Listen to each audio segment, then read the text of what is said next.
Iyaqonga ingcindezi ukuthi uHulumeni avule umnotho wezwe. IDA ifuna ukuthi iqedwe iLockdown kanti izinyunyana zithi kumele kucoshelelwe uma kuvulwa umnotho wezwe ukuze kuvikelwe izisebenzi.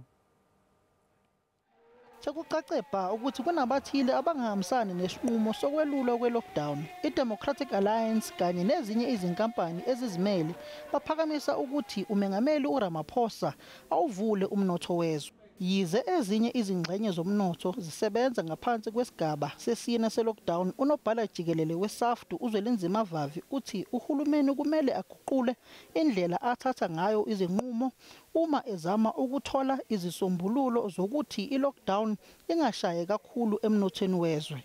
We seeing no plan to ensure that we turn even this crisis into an opportunity for South Africa.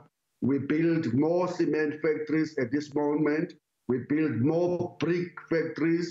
Umengameli uRamaphosa sekukaningi ephakamisa ukuthi izinkampani zisebenzisane uma sekudlulelo lubhubhane lesifo. Our economy as we speak now is under a great deal of stress and challenge. We now collectively must respond to how we're going to rebuild that economy, reposition that economy. Umhlaziyi wezombusazwe uDekotse uthi uHulumeni ubhekene nenkinga kanti kulula nje eqenjini iDA ukuthi lithi ayiqedwe iLockdown.